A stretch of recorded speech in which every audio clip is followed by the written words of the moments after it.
Customs কর্মকর্তা কর্মচারীদের shutdown কর্মসূচির প্রথম দিনে চট্টগ্রাম বন্দর দিয়ে আমদানি রপ্তানি কার্যক্রম ধীরে ধীরে বন্ধ হতে শুরু করেছে।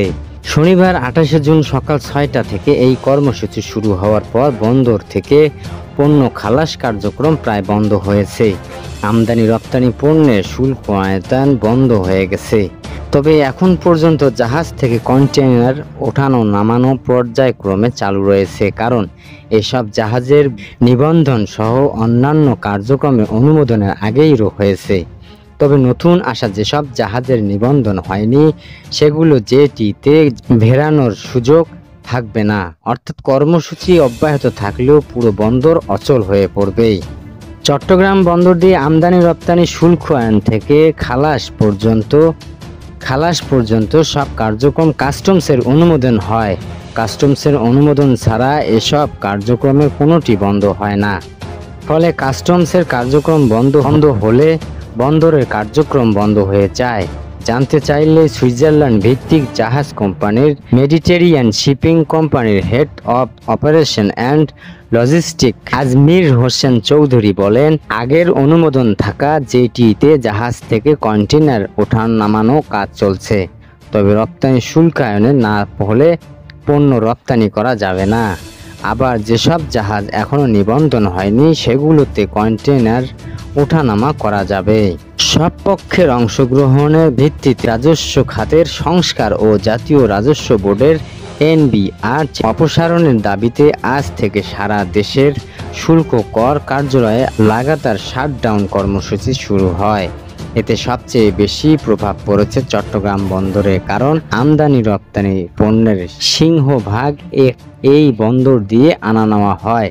শিপিং এজেন্ট অ্যাসোসিয়েশন পরিচালক খায়রুল আলম বলেন, এই কর্মসূচির আমদানি রপ্তানিতে ভয়ানক সংকট তৈরি করবে, কারণ কাস্টমসের সব কার্যক্রম বন্ধ থাকার পুরো বন্দরেই অচল অবস্থা তৈরি হবে।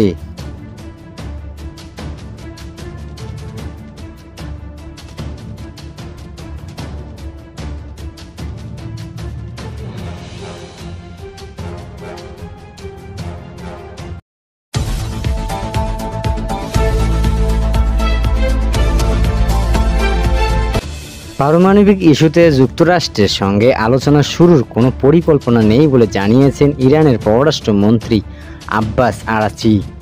ইরানের রাষ্ট্রীয় সংবাদ মাধ্যমকে আরাগচি বলেন, যুক্তরাষ্ট্রের সঙ্গে আগামী সপ্তাহে কোনো বৈঠক পরিকল্পনা নেই তেহরানের।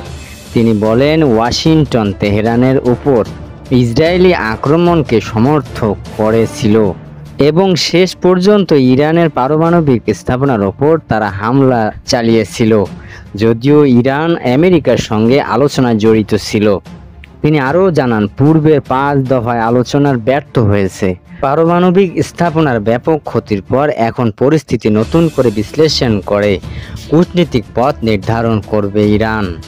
তবে সাম্প্রতিক মার্কিন প্রেসিডেন্ট ডোনাল্ড ট্রাম্প জানিয়েছেন আগামী সপ্তাহে ইরানের সঙ্গে আলোচনা হতে যাচ্ছে। তবে তিনি বলেন, ইরানের সব পারমাণবিক কেন্দ্র ধ্বংস হয়ে যাওয়ার চুক্তি বিষয়টি এখন আর মুখ্য নয়।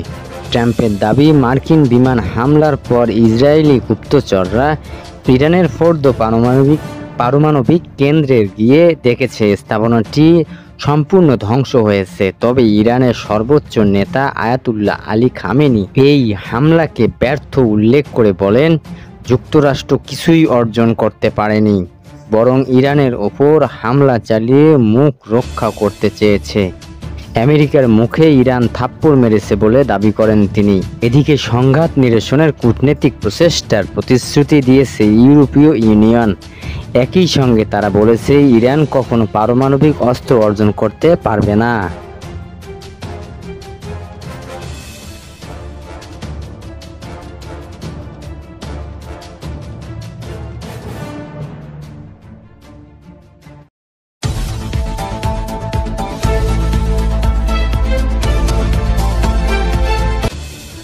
রাজধানীর সোহরাওয়ার্দী উদ্যানে শুরু হয়েছে ইসলামী আন্দোলন বাংলাদেশের মহা সমাবেশের প্রথম পর্ব।